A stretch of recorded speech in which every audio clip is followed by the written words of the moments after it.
You ready? All right. We back. Listen. Well. 2 more games. Here's what I want to say. We wasn't supposed to come on tonight at all. We was going to come on Friday night after game 3. We said it's Wednesday. I figured it was going to be a split, and then Friday would be the show. But we had to do the show tonight. Because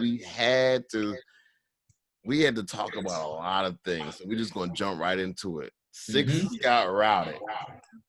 They lost this game. Let me get the score. Everybody remember, what was the final score? 128, 101. No, 101, yeah, 101, 128. Yep. All right. Wait. First of all, I got to ask you. You said we was going to come back Friday because who was expecting the split?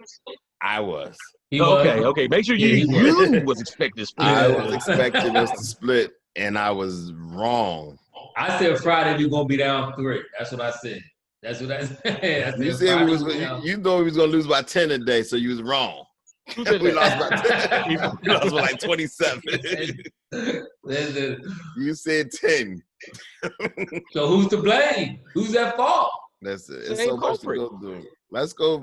First of all, if we're going to do the good, it's some good. It was a little bit of good and a lot of bad. So the good part. That first quarter, the Sixers looked pretty decent. They came out and looked like they was actually going to fight. At one point, they had a double-digit lead on the Boston Celtics. They was balling, and then there was Neto. Tell me, how much did Kemba Walker have in the first game? Because he had 22 in this game, and it's funny how when Neto got so many minutes, all of a sudden their guards was going off. Yeah. It was Neto, and Burks let us down. Now I give Burks credit. Burks, he been balling. So I mean, he do a bad game. Not do a bad game, but I mean, it is what it is. He only had 16 minutes. That's on Brett though. That's on Brett because Brett didn't even bring him in at all. I agree. He's supposed to be the first player off the bench. The first player off the bench was Neto, which is inexcusable. I agree with that, and we all know Burke should be the first person off the bench. That's fact. Yep. So you yanking him in and out the lineup, not letting him get no consistency. But Korkmaz and Neto combined for 31 minutes and 8 points. Yep. But I'm telling you, that first quarter we looked good. I was impressed. Embiid couldn't miss. Embiid was balling. Embiid been balling this whole series so far. But 2 games in. He got in there. He was balling. We was going up and down the court. The ball was flowing. Even Richardson looked pretty good in that first quarter. And then what Brett Brown, the genius, did was with 5 minutes and 37 seconds left in the first quarter, Sixers up 21-10. He brings in Neto off the bench and played Neto for 9 straight minutes. Listen, Neto was running around the court. I swear you couldn't tell me that wasn't the Sixers TJ McConnell from last year running around that court. Yes, that's what he is. Running around dribbling. This wasn't the Indiana TJ, not the Indiana TJ who actually playing a little bit better. We talking about the Sixers TJ that just ran around dribbling the ball like he was, like in the 50s. Like he played like double dribble. Remember double dribble basketball games? Listen, and you're right, Wayne. It is obvious to me. Brett Brown wants a player on the team that reflects him, that reminds him of him. He want a little Brett Brown on the team. I guess to make him feel good about his glory years or whatever. But these little undersized European players that he keep bringing in that's not really contributing in playoff action is what's killing us again and again. Yeah. And then he constantly making moves to me. The Horford move to me is becoming more and more a travesty than ever before. This thing, y'all spoke on it early. I didn't mind Big Al as regards to just getting him, but when you combine what he got paid versus what he's doing, it's even worse. Even worse. Doc Rivers. First of all, what you got to do is you got to look at the makeup of our team. He got a bunch of docile dudes on the team, a bunch of No docile. No, everybody has the same even tone, even keel. It's the same makeup. Brett Brown wants people who he can control. Has anybody on our squad even grew up in the projects? Do we got one projects, dude? Except Mike Scott. Mike Scott, the only boy we don't play. He grew up, I think, in Washington. It couldn't get in the game. 6 points. He had 6 minutes, 6 points down. I think some of that came in garbage time. It was all garbage time. But at the same time, that's what I'm saying. You giving Burks, not Burks. You giving Korkmaz and Neto all this clock. Where is Mike Scott? He the only dog we got on our team, and for 2 straight playoff games, he's got no legitimate time. Yeah, he's the Marcus Smart. Yeah, because that's exactly. You put him in there. If nothing else, he gonna get in there and tussle around with one of them boys. Yeah, exactly. Yes, he gonna set sometimes that's all you need to do. Yep. Jason Tatum sitting there looking like Michael Jordan. Yep. Jason Tatum was having a field day. And can somebody please tell me why they can't jump over screens? Why the pick and roll? Why we was killed by the pick and roll today? And this is why. This is another thing with the pick and roll. And I know a lot of people. Listen, B is the superstar on the team, so he's going to carry the brunt of most everything that happened. And a lot of times he do like it was like a stretch in the game when he like fell to the ground like 3 straight times. Like, man, when you get up, like the joint when he fell and he like holding his head, like, man, bro, get up. Like, but see, this is the climate and the culture of this team. Yeah, it starts on the top. This team. I agree. I agree. But that's what I'm saying about like even with that. With the pick and roll thing, B does so much, and this is why I give him a little bit of slack. And when he's tired, if you look on defense, these dudes get knocked off for their man all the time. Then the dudes get in the lane, so now it's like Embiid got to either go to try to block the shot, or he got to get the ball behind him, and he doing all that around. I see why he be sucking wind. Now here's the thing, though. I rewatched the first quarter, and that's all I could do. I refuse to do it in the past. But what Embiid did, his offensively played very well. Defensively, a lot of it was his fault because he refused to come up past the free throw line. No, Tim, what do you want him to do? If he comes up and guess what? When he came up past the free throw line, you know what they did? They dropped the ball behind him, and one of them big bumbles got a dunk. That's what they do. What you gonna? He wasn't doing nothing. He wasn't guarding anybody down low. Because if he comes out right, and you know. Because when we play and when I'm down there and inside, this is the problem. This is why when I get the fussing the dudes that's on the wing, I ain't gonna say no names, but dudes that's on the wing, and I'm like, if I'm stepping up and I'm jumping up to something, somebody has to cover that backside. So if you got the big man in the middle, agree. Once a dude get in there, if he goes out there, then that means for one, he's not defending the big man that's down in the post, and for two, he's out of position for a rebound. So who's getting the rebound? Tobias? I'd rather for him to do that. In the meantime, somebody turned on Tobias. Hold on. Oh, somebody turned on Tobias. That's your guy. That's your guy. That's my guy as the fourth scorer, man. He got this. He's soft, man. He's soft. When did he go down to fourth? Huh? When he going to say he was the big three. No, he was the fourth. When we had Jimmy, he wasn't no big three. It was Bill. No, we talking about this year. I ain't never hyped him to be the big three. You hyped him up. Don't he turning on his man. No. You turning on your dude. You backpedal. Baby Mello. No. Baby Mello. He called him now, Baby Mello. Now I will own up to Ben Simmons, and that's because I was hoping so badly that he was going to step up the next level. He's been on the wrong side of history a lot. No, that ain't true. I was the first one to tell y'all about Brett. I told y'all about Thibault, then all of a sudden Thibault superstar. When I first was saying Thibault was a negative 30 tonight. Huh? Yeah. The whole team was a negative 20-something. See, that's the thing with Thibault is that's nothing I want to address. And this is what I was talking about last time. I think Thibault, for one, we have a coach that don't know how to coach. So exactly. he's not going to help him. Exactly. He's not going to help him get to the maturation process I think he can be. That's one thing. For two, Thibault on his own merit, though, is reluctant to shoot, and I don't like that. I don't want a dude who's automatically kind of reluctant to shoot, regardless whether the coach is telling you to shoot or not. He seems very gun-shy.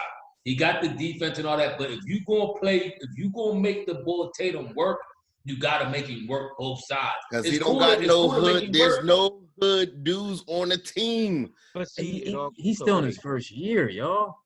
He's still in his first year. It comes back to coach. This is if you listen to Van Gundy actually sounded like he was politicking for that job. I said he was remember I told you before the draw. I was like, I want to see how he called this. I was like he said, when Embiid got the ball in the post, he was like, he gets it and nobody moves.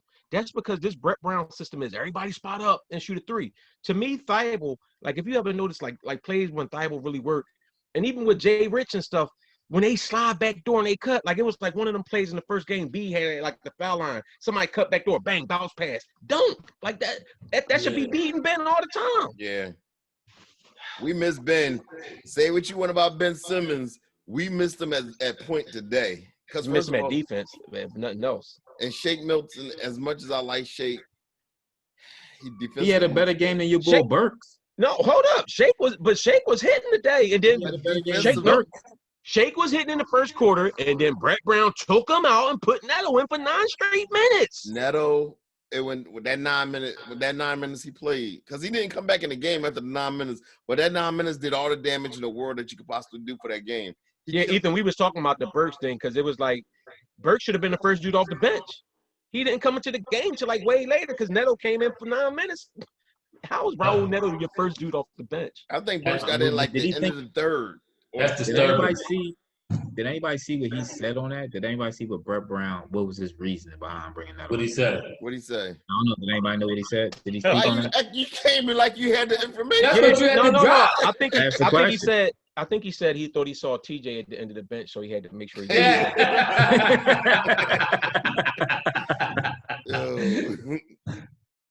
Yeah, this is disturbing. That I mean, we can see it as fans, and nobody here claims to be no guru. But at the same time, when we do understand the game, and you bringing in players who really not and haven't really over the course of this year, forget the restart. Over the course of the year, has not really proven himself to be somebody who you could lean on in no big time game. And now we get into the bubble in the playoff game.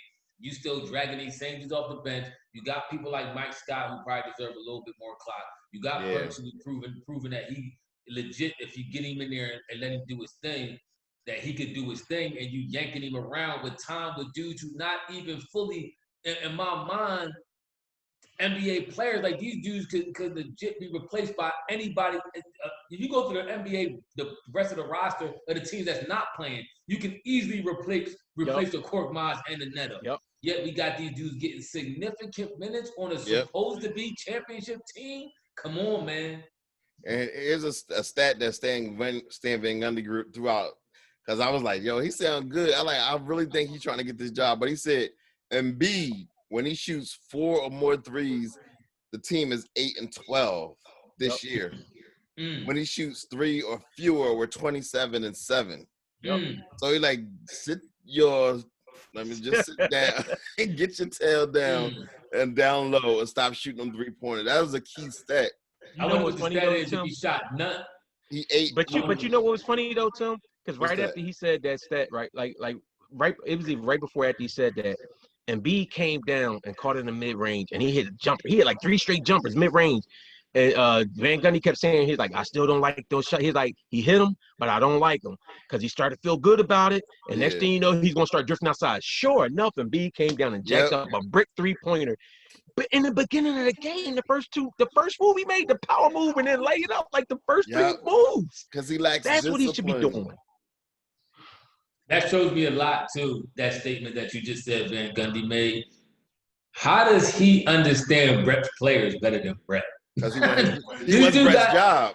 I mean, but think about it, though. Like, this dude just watching games periodically. No, he ain't watching periodically. He know what's going on. He probably watching a little bit more. He researching. But he understands the thought process, even of Brett's players. This is what I think Brett completely loses when it comes to the psyche of your players. When we talk about how he yanked Fultz in and out the lineup for J.J. Redick, or he's starting one half, he's not starting the next. He does this with his players, even with Burks. You bring in Neto and Korkmaz in when Burks is supposed to be your go-to man at the bench. Brett, I don't even think fully understands the mental psyche of trying to make somebody get production out of a player or make them play within the system that you're running. And he not, for one, we found out he's not even really running the system. Jimmy dropped the bomb on that on the JJ Redick podcast. The practice is like, what we doing? Hey, you just show up, shoot around, and go to the game. Sure did. Trash. Who y'all more disappointed with right now? Tobias Harris shot. He shot 4 for 15, 13 points, or Al Horford 2 for 3 for 4 points. I'm more disappointed in I'm Toby. gonna say Tobias too. I am. Because I expect more. We expect more. Yeah, exactly. Exactly. I don't even know, like, where do you go from here? Now we talking about, are we going, or now we about to go to another couple of years of losing because this team, no, what do you do? I don't think so. I don't think we How? are. Will we go from here and we get swept? We're going to be mediocre. No. gonna be Now, if you're talking about, and then the next hopefully couple we going years. to, you saying mediocre, I don't think that we are. I still don't think that, even Tobias Harris, to me, that you got pieces on this team.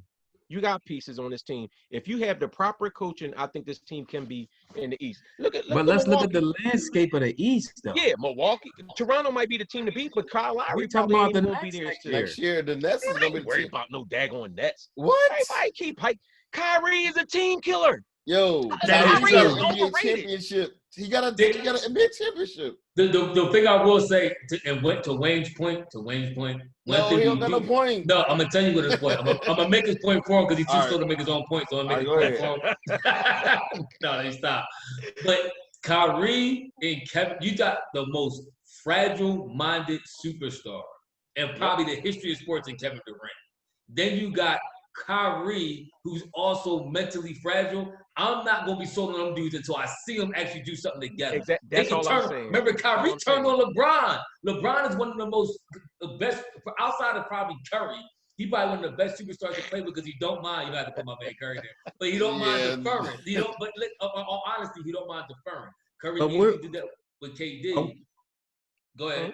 So we're gonna be 4th or 5th for the next 3-4 years, right? Yeah. Y'all see it first, Milwaukee. The Sixers got better Milwaukee, talent than Boston. I think the Sixers have more talent than Boston. Tatum's only going to get better. He's only going to get better. 23. Yeah, Wayne, what you smoking over there? I ain't smoking nothing. Wayne, for one, you dismiss. That's just like even Van Gundy came in there. What he said? Van Gundy said, and this is another thing. Another was a telling sign to me from Van Gundy. One of the first things he said was like Ben Simmons should be Defensive Player of the Year. He was like, if I had a vote, he's the. Van Gundy is looking at this team. I'm telling you, Bulls see the talent in this team. This the culture. You know what we do a lot? Culture. We overrate our players a lot. Yes, I agree with that. But man, y'all overrate other boys. Wasn't you? You were just talking about the Bull Middleton was so great, and the the point guard for the Bucks was so great. Remember before when the season started, the Bucks are stacked. I never said that. What? They stacked compared to us. They stacked compared to us. No, you was hyping right, the listen. Bull. You were saying who you were saying they point guard dude was better than Ben Simmons. And he is. No, he can shoot. He can shoot. Just because somebody Bledsoe, shoot. I take Bledsoe. You need to shoot in the NBA. I'm sorry. I like Bledsoe. Bledsoe you need to shoot. Bledsoe? Yeah. So what he's shooting? 13 points a game? Or what? 15? How many points? Ben averaging 16. Ben averaging 15, 16. And Ben also is in the running for Defensive Player of the Year. And Ben also gives you 8 rebounds and 8 assists. Now you run Bledsoe numbers up. Listen, I'm not worried about numbers. I'm worried about how you affect the game. I mean, I'm just saying. I don't get the overrated other Bulls too, though. I don't see all this talent on our team. Like, where's the? Let's break down the players with talent. Be superstar. What do you have after that? You got a Ben that don't shoot, and you got a Toby that sells out all the time in the playoffs, like we've been seeing. Wayne, answer this. Would you trade Ben Simmons for Jason Tatum? Why is he thinking? I know. I'm thinking because all right. So if you bring in Jason Tatum, that's like me saying, what's guy's name? No, because my thing is, what's your other moves with that? What has Jason Tatum won? He's a young boy. What's he won? They just say they're around the same age. What is Jason Tatum won? Hold up. So you said he won playoff games. So Ben won some. Bledsoe average for the year averaged 15 points, 5 assists, and 5.4 assists and 4.6 rebounds a game, shooting 47%. That's actually a pretty good field goal percentage. That's Ben numbers. No, it ain't. Because Ben gets 8 assists, 8 rebounds, and 2 steals. And no threes. Don't spread the floor. Bledsoe's actually, you got to remember, he's playing with Giannis, too, who's the main scorer. I don't want to hear that. I'm going to just say this. Bledsoe's highest average per year was 21 points a game. I don't think you ever want to see Ben Simmons get that. However, when he's with Phoenix. When they ain't played no defense, they just ran up and down the court shooting. Yeah, but all right. I mean, my whole thing is I agree with Wayne to Now, if you give me Devin Booker, I'm trading in a heartbeat. Ben Simmons for Devin Booker. Now, I agree with that too. I also agree with Wayne. If you get, what do we know? We know for certain the Sixers have no structured offense. So if you play in a team with no structured offense, it is going to put the players in a little bit. Even a good player like Tobias, who I think can give you better than what he shot, like 4 for 14 or something stupid tonight. In a structured offense where you know where you're going to be, you know where the other players are going to be, it does create a little better environment for some offensive fluency where you can get, your shots, you know where your shots are going to be, so forth and so on. With a better coach, I think you will see everybody's productivity increase, including Embiid, who's still playing like a monster. He had 26, 28 the first game, 34 this game. With a better coach in here, I think you see everybody go up. Even the Bulls, who you think, the Trey Burks, who you think, well, we might not be that talented. You got other cats, Mike Scott, still all season you could bring in, 1 or 2 other Bulls. The only dude I'm still not sold, unfortunately, as regards getting the offensive game up is Ben. But even with that being the case, let's say Ben stayed exactly where he is, which I predict, you still going to step up the game, the offensive productivity of Tobias, B, and truth be told, I think you still step up the offensive productivity of Horford. Horford ain't never looked this bad in Boston.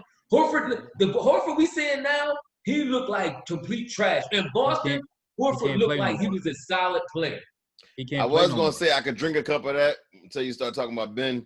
I think Ben can get better offensively with a coach that has a strong. I hope. Because Brittany's a big brother, like a Mark Jackson type person that's getting his head.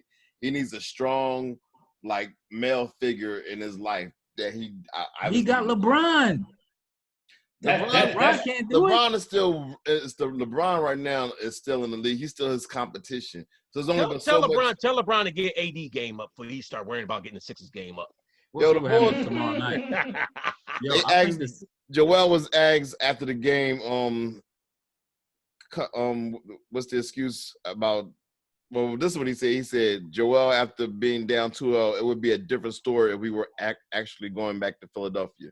So he's basically saying he needs fans. No. I told you that, though. Remember we had the discussion? Because this is my point, too. This is my other point about the talent level of this team and the coach. If you can't tell me you 26-2 at home, 26-2 at home because you don't have as much adversities and because when stuff starts crumbling apart, the fans got you. A coach, to me, when you're on the road or you don't got that home field, that home court advantage, that's when a good coach reel you in. It's like, okay, listen, boom, let's check this. This is what we're going to come out and do this now. That's what a good coach do. They don't got that. I think we need more than a coach, though. I think we need a coach and we need a GM. Sorry, Ellen. Because we need somebody to change. Yes, we need somebody to sit back and really evaluate this team and really see how we really need to build this team. This team ain't really built right to me. Who stays, though? All right, let me make this point. And this is my point. And this is to Wayne's point, too. It's one player who now has been playing in the league for years and now under Brett Brown, too. It's Al Horford, right? I'm talking about Al Horford. Al Horford this year, or let's go back to last year, was averaging almost 14 points a game, shooting 53.5, 54% from the field. Okay. In 1 year, he's dropped down to 45% field goal. That to me is not a player decreasing. That's a player not being coached properly. I done seen Al Horford take more unauthorized threes than anything. As a matter of fact, that's his lowest field goal percentage in his career. And that's what I'm saying. The same thing with Tobias Harris. So, it's because of how the team is built. It's how the team is coached. It's how they're placed in the system. All right, I even give you this. Yeah, but that's even like how you look. The boy Trey Burke. If you just go by Trey Burke, when he played with the Sixers, you're like, that boy's a bum. He's trash. But when you look at Trey Burke when he played in other places and see how productive he was, that's because people come here and they don't know. You done had Embiid at one point in time. You done had Jimmy at one point in time. You done had Tobias. You done had Horford. All these dudes say at one point in time, I don't even know what my role is. That's the coach. But hold on, let's take Al Horford for example, right? You brought him up, right? Look who he was surrounded with last year. right? Just Tatum, Jaylen Brown, and what's the white guy? Hayward, right? Hayward was hurt, wasn't he? No, he played last year. He was hurt the year before. Okay. And it was one. Who's the last? And the guy from Charlotte. Did they get him last year or the year before? No, they got him this year. They got him this year. It was Kyrie last year. They had Kyrie. Kyrie. All right. What can all them guys do? Score. They can all shoot the ball. Every last one of them can shoot the three. So when you look at the Sixers this time, with Al Horford playing on the floor with Embiid and Ben Simmons, it's no. I like this. This is the word This is the word Brett always uses. It's no spacing on the floor.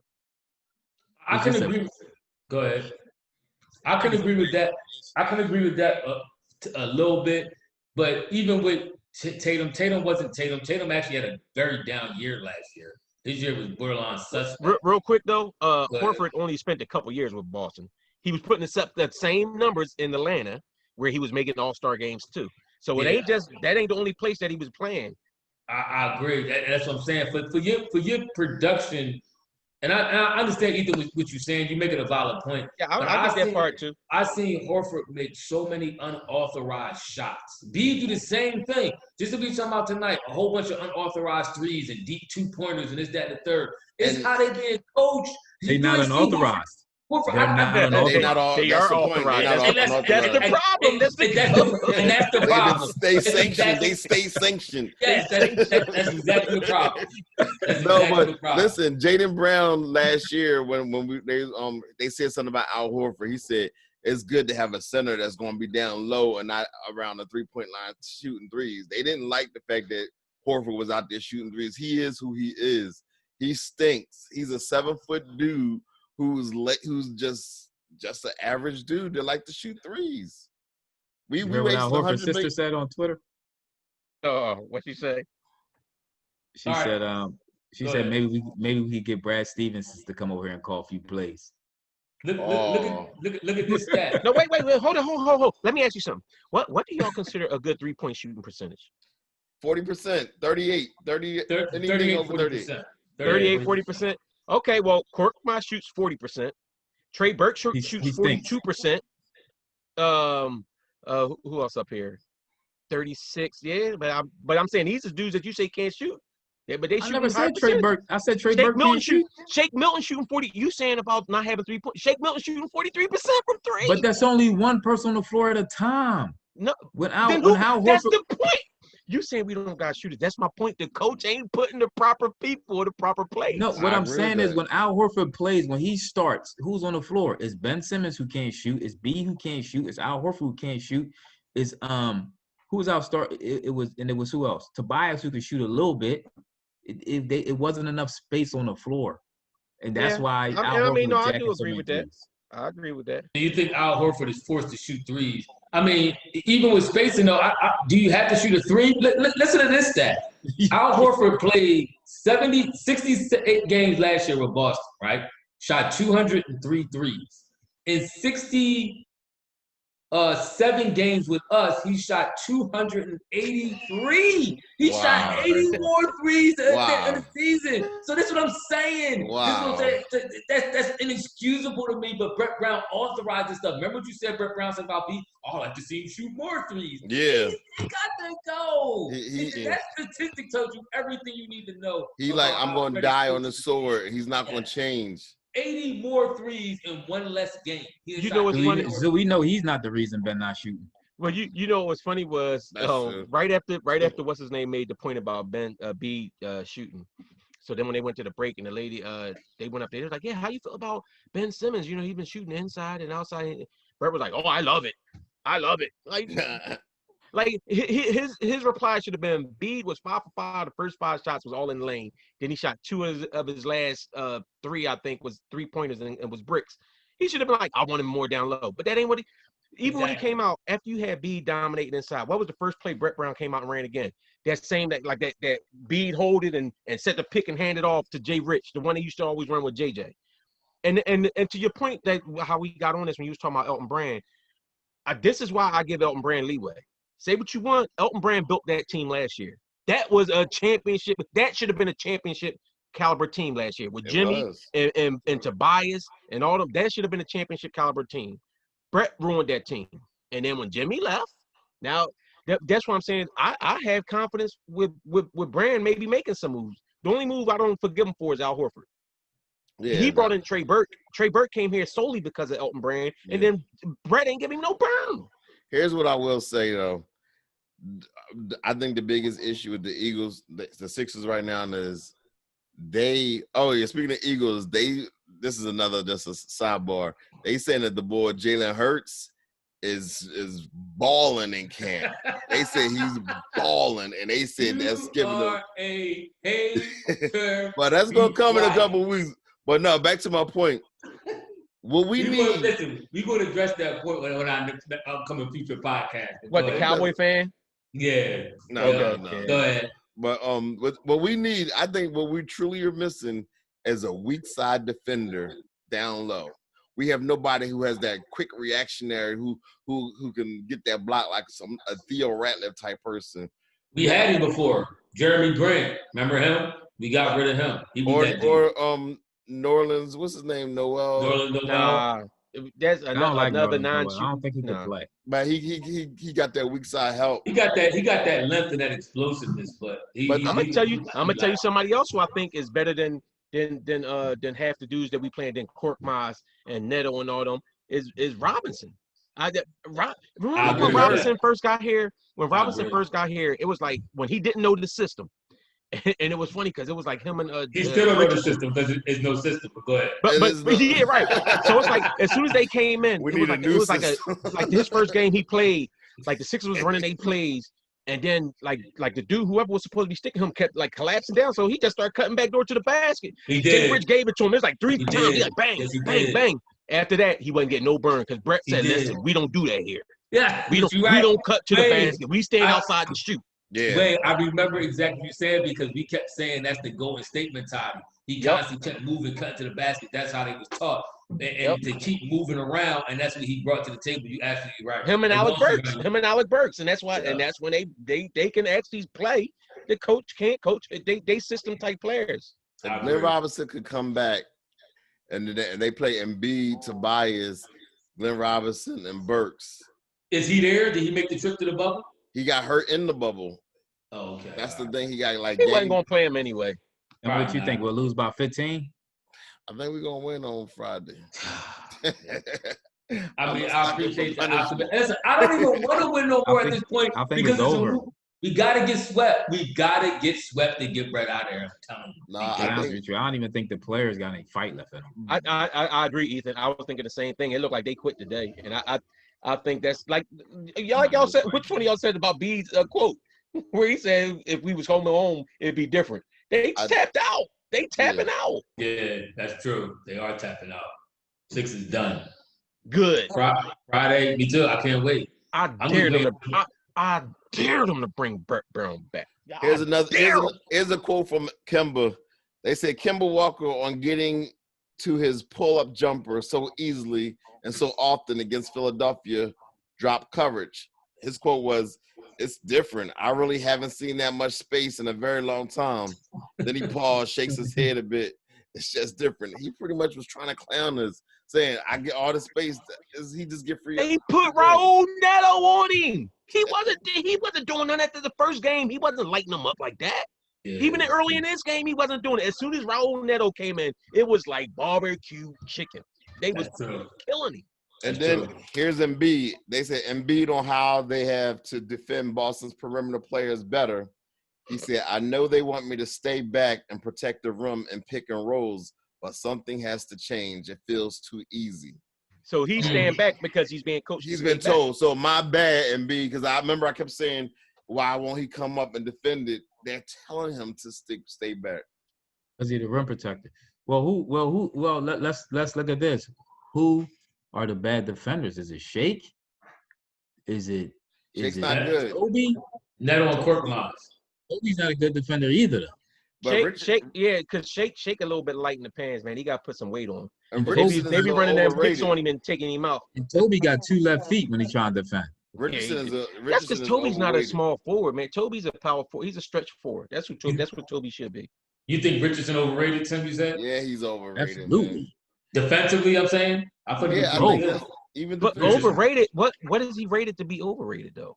What do you rate him What's his as? rating on NBA 2K? when they brought What do you rate him as? when they brought Josh Richardson, What's in, the they kept saying defensive that he rating on was a good defender. He's like a 76. I think he's like a 70-something on 2K. That's overrated. That's overrated. I'm not defending him. This is where we miss Ben, though. Ben's left at that defensive position was a problem. I mean, I will say that we do miss him at the defensive end.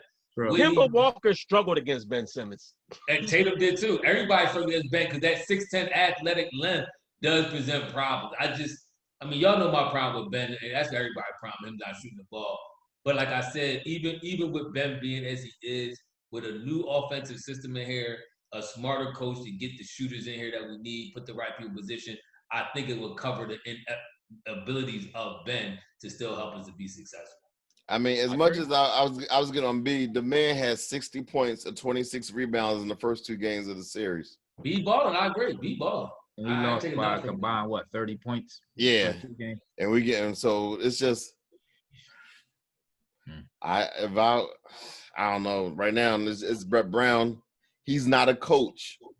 This series, he's a project manager. He just there to just get everybody is together. Going perfectly for me. The only thing that's missing out of this series, that's irking me is stinking Tobias Harris. You sold us Tobias to actually be playing decent. I wanted him and Embiid to play good and us take a loss. So then it's like, all right, okay, but Toby balling because in the bubble he was balling.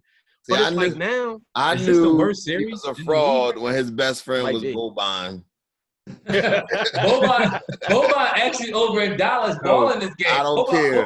When they did the Toby that was over there with show the and did all that mess, I knew he was a fraud. Because no dude in their right mind that you know from the hood was going to sit there and have that best friend be a 7'7" guard. Or let you call him Toby. Boban looked like a cool guy. You should have saw the way he was talking to whatchamacallit. Boban is cool. Tim hating. Tim is hating. Because remember, you just saw how he was talking to Porzingis when they kicked out Porzingis, and look how he was talking to Porzingis. Like, yo, man, you playing this so like, why are you doing it? And look how he was kind of like coaching him up. But Tim, I honestly feel I agree with Wayne. Toby in an effective offensive system, a properly ran system, can be very good. I think he could be part of the big 3. I think it'd be Toby, Ben, and Embiid again. Ben's still not shooting. Embiid doing his thing, and Toby doing his thing. With the Clippers, and they said, you're good, and you're just a good player. We want to offer you $80 million. That was how good he was. He was an $80 million good. Let me tell you something. If you believe the Clippers wasn't already in talks with Kawhi Leonard, then you's a fool. I don't care about all that. I don't care. Like 2 years ago. No, that was last year. But they knew. Remember Kawhi? Remember they been he wanted to go to LA. Yeah, remember Kawhi said he wanted to go to LA. They been knew that's where he wanted to go. Yeah. He wanted to go to either Lakers or Clippers. It was a battle. That was a battle. It was coming down to Los Angeles, and it was coming down to the Lakers. To the Clippers. It was 2, and at first they were saying that the Lakers was the favorite, and then it took Paul George forcing himself out of OKC. So it was a lot going on before him. He wasn't going to go to the Clippers unless Paul George was going to come with him. Okay, but wait a minute. All right, because you saying 2 years. All right, if I got this correct, right? We traded for Tobias like during the year last year, right? Yep. So Kawhi was already out of San Antonio. So Kawhi was in Toronto and was trying to figure out where he was going to go from there. I'm telling you, I smell it. The Clippers knew that what's his name wanted to come there because he didn't want to go play with LeBron. Everybody knew he didn't want to go play with. That's the stuff they was capping up there. They knew Kawhi wanted to go to LA, and LA had LeBron. Kawhi didn't want to go play with LeBron, so you knew he was going to the Clippers. Here's what you got to remember: Toronto was in the mix. Toronto just could offer him another $40 million an extra year. Plus, he just got an NBA championship. You talking about an NBA championship and another $40 million, and he turned all that down to play for either the Los Angeles Lakers or the Clippers. You do know that wasn't his only championship, right? Ain't like he played his whole career, ain't never won a championship or get to a finals, and now all of a sudden this is his first chance, and now he's all-star. I got to the finals with them. Don't nobody want to be in no Toronto. If you could go between Toronto and LA, where you go? I'm going to LA. Yeah, and see, you from LA? But see, to validate both of y'all points, Tim, I think I didn't realize. I didn't realize we got Tobias in his 10th, 11th year in the NBA. Yeah. I think that's why Clippers didn't want to pay him that much money because he was so deep into his career. See how many times he got traded? Yeah, I thought he was younger than that. He ain't been in the career. Tobias only like 27. No, Tobias been in the league for like. No. Hold on. Maybe I'm looking at the number of teams he played for. Yeah, he got traded a lot. Let me see something. He's been in the league 8 years. He's 28. Yeah, that's what I thought when we got him. He was 27. And how many times has he been traded? 6, 7, 8. Yeah, he's been in the league 8 years. Okay, he's not that old, but maybe that has something to do with them not wanting to give him that much money. Seeing that, because how many years he got? 4 with us? Is it 4 or 5 years? He got more jerseys, team jerseys. He NBA 5. Yeah. but I mean, maybe that was some of the motivation. But at the same time, I mean, we was looking to make a splash. Brett Brown had destroyed the process. The process was pretty much kaput. So him and the Bull Elton had to come up with something to put around B to try to win us a championship with the best big man, quote unquote, in the game. So we was a little desperate. We probably overpaid him. We definitely overpaid for Horford, but I still think it's a team, a roster that could be salvaged with the right coach. Tobias has actually put up the same type of stats he was putting up with the Clippers, with the Sixers. He just has 3-point percentages way lower. But you know why it is? But that's why I'm saying, like, even with our 3-point shooters, because I get what you're saying about needing shooters. I think Brett's system does them no justice. You know how some dudes shoot certain way. Like, you got some dudes that just straight bombers. Like you got Steph and Dame. Like, these dudes just gonna come down and jack from anywhere. Like, you got some dudes shoot like that. Yeah. The Sixers dudes ain't them type of dudes. They like to kind of like they could take their shots like Tobias. To me, the Sixers is trying to force him to be a 3-point shooter. The same thing with Horford, where when they shoot it in the flow of their game, like if they just happen to be open and that's the shot there, Brett Brown draws the plays up so that or I don't even think he draws it up. He words the plays up for them to shoot the 3. Pass the ball around till you get an open 3 and jack it. Yeah, that's what it sounds like. That's what it looked like. I think he runs boathouse offense. Is it safe to say that Brett Brown should be going? Like, he's going to be going after the series because he should be. This got to be. What you say? I will burn this jersey. His stuff in the bubble got to be packed right now. Somebody should be in there packing all Brett's stuff. I agree. Somebody should have gave him the Corona before it all started. That's true too. Why couldn't he get the? So no, let me. Who's our assistant coaches now that the Bull going? Who's behind the Brett Brown? The other guy that he brought in is this guy. He's from Africa. Fire all of them. Remember, he had a legit Avery Johnson. Remember Avery Johnson applied for the position. And he turned him down and got. So Brett don't want no real coach on that. He don't want no real coach on that. Unless it's his homie. Because what's his name was his homie. The boy that went to Phoenix. That was his homie. Yeah, because they was cool from when they was in San Antonio. And Monty should have been our coach. That I'm telling you, that game we won that game. Jimmy and them won that game against Toronto. To force us into Game 5 into Game 6, and that's when they accepted that position. I said it before.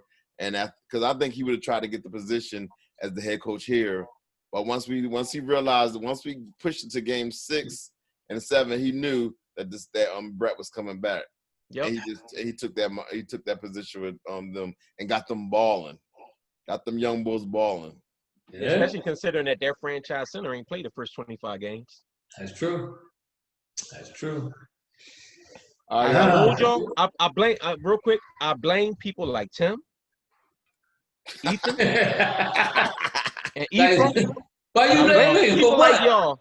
Because 5 years ago, when I said get Brett Brown out of here, he deserved a chance. He deserved a chance. Where are you sitting on your monitor? Where am I at on your monitor? You right there. You right there. I blame you. You from right there. I blame you. I blame you. And I blame Wade is you. here. Ethan here and Tim is right here. That's who I blame. No, I've been preaching that Brett Brown stuff for years. I was like John the Baptist. I was the voice in the wilderness. Everybody wanted, oh, you just hating. It ain't always the coach. Yeah, we used to you hating. Sometimes, listen, Yeah, Ethan will tell you sometimes it ain't hating if it's true. That's true. That's a very true statement. I can't disagree with that. I live life by that. They ain't hating if it's true. However, I was on the Brett Brown joint early. I did want to give him at least like a year or so after we got a quote unquote half decent team. But after we saw, like, I've been off the Brett Brown bandwagon for at least 3 years. So yeah, absolutely. They hate me online when I talk about Brett Brown. But now they starting to all of a sudden it's starting to switch now. Now they all you know what's funny? It's funny how our arguments switched over the years. Remember when we first got Ben Simmons, and because we know Ethan was a little blind because he thought that was the next Bron. Yeah. But remember when I was like, but remember that first year, and I knew when he was so scared to shoot foul shots that he threw the ball away. I was like, this boy trash. He ain't gonna work. He's too scared to shoot. There's no way he could be our point guard down the stretch. Now here I am, the one sitting up there trying to protect that. Hey, you got to give Bren another shot with a new coach. I agree. I'm gonna give him 2 more years under the new coach, and then after that, then he'll still be young, and then get him out of here if he ain't. Unless Brett not shooting in 2 years, he'll be untradeable. Unless Elton Brand can pull my master plan off. See, that's why I should be a GM.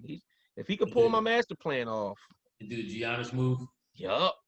Go ahead. So let's speak that plan to existence. Okay. So let's get it. So this is what it is. Anybody that listen to this, it may sound crazy, but yes, Giannis, the Greek freak, likes Embiid. Didn't he draft Embiid first every time they was in the playoff, the All-Star joint? He like B. Okay.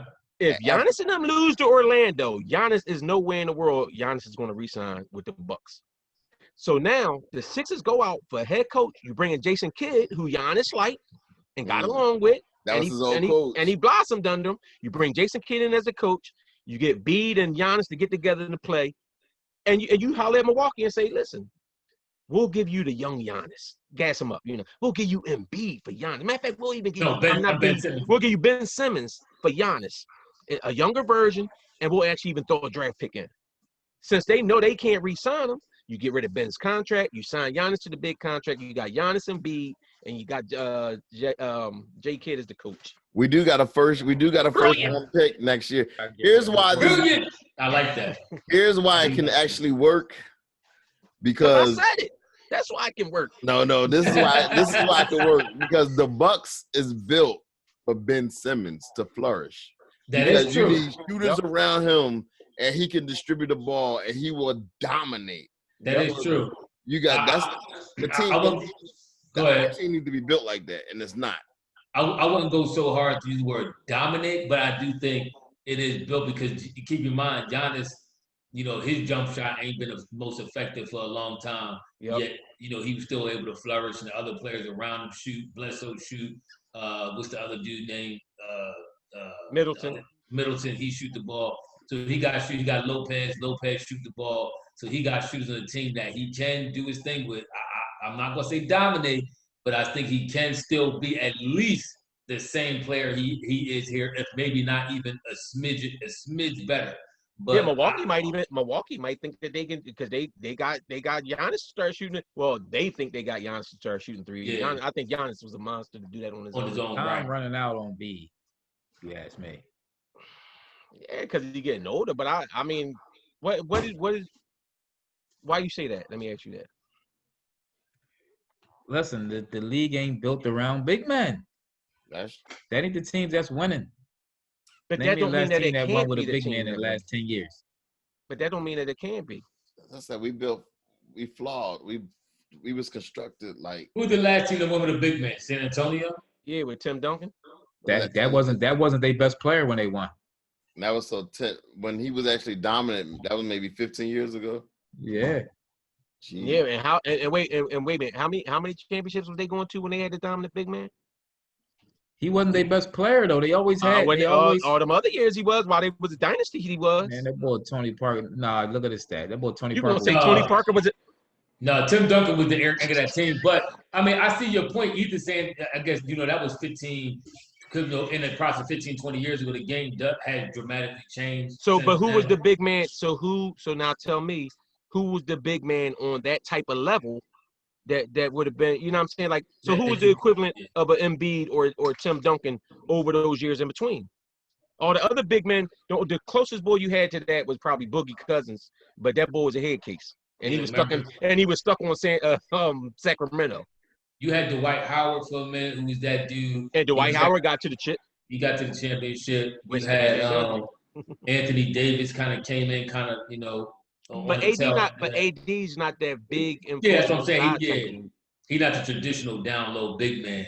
So I mean, like you said, it's probably Boogie Cousins and Dwight, and now you got bulls like the Joker, a little bit more traditional. He still like to shoot his threes and stuff, but he a little bit more down low traditional. Jokic is an athlete though. He actually moved better than B and got a better. Did you ever watch this dude play? He moved like stiff, like he. Yeah, Jokic the boy Joker, bro. The boy plays no defense. Who Joker? He look like who? It ain't. See, all right. You could if you. I like the Joker. He's not the best player. Too. He's not the best player on their team though. I do too, but if you telling me Joker, if Joker don't score more than B. He don't get more rebounds than B. He's not the best player on their team. He's not built around him. But don't be sitting there trying to talk like Joker. Exactly. So Joker don't even got the who's the best dude on their team? Jamal Murray. What Jamal Murray get tonight? Jamal Murray balling. What did he get tonight? I don't know. Let me see. Joker might be the best boy on that team though, consistently. Let me see what it looking like. Cause y'all got me in my bag. Cause you trying to hate on B. I don't like how you trying to hate on B like that. What's that? The Denver Nuggets. Mm-hmm. Him and the boy Jamal Murray. Oh, Jamal Murray, 14 points. Oh, he's balling. 14 points. Remember everybody was all hyped because he got that 38 when he scored most of it in the fourth quarter? I mean, in overtime? Yeah, that was so bad. He scored most of it in the overtime. My man Donovan Mitchell didn't get the overtime. They got Michael Porter. Michael Porter might actually be the best player on their team overall. He coming up. But Joker should have drafted. Joker had 28, 11, and 6. I mean, stat-wise, he was the best player on their team. I know. Joker's their best player. I think Joker might be their best player, too. All right, y'all. All right. We gonna see y'all on Friday night after the game. Hopefully we'll be 1-2. No. All right. So who you got? Who you got Friday? I got Sweet. It's good. Friday we're gonna be the 3-0 Boston. Yeah, I got Sweet too. 3-0 Boston, and we popping bottles for game 4. Oh yeah. Who y'all got tomorrow for Portland and LA? Who y'all got? I got LA taking it. LA tying the series up. I don't see Portland winning the first 2. I don't see that happen. I hope LA sweep it out from here, man. Everybody on the Dame train there. He's the greatest player in the league. Yo, you hating on him, man. He's better than Steph Curry. Dame name. He's better than Steph Curry now. He's dropping. He is better than Steph right now. Steph Curry. Nah, he's not. Listen, he's not. Steph ain't playing. He's not better than Steph Curry yet. There's 2 real good games to watch. I mean, you got to see. I got to see what the Bucks do. Giannis got I ain't hating on Dame. Like Dame doing this thing. Yo, either one Orlando to be a powerhouse so bad. I want them to knock them off. I do. Yo, just real quick, Dallas up 13. Getting the fourth quarter, they up 13 on LA. Man, it's about to be 1-1. I think Tim's GOAT is going to take an early leave of absence this year. What you say? He going to take load management after the first round. Who that? Tim's GOAT. Didn't he say Kawhi to go? Oh yeah. They about to Kawhi about to get knocked off. I guarantee you, if they lose this game, Kawhi gonna come out and drop 40 next game. We'll see. He got all the time around. He got Paul George. He got 30 now. He got Morris. And they gave him game 1. Yes, they did. When they did Porzingis dirty. Give rat. They did. Me, hear no evil, see no evil. All right. All right, y'all. All right. We'll see you on Friday. Yep. All right, see y'all Friday. We'll do it again. Yo, where the other joint at? We ain't see the other joint yet. He sent it to the John. He sent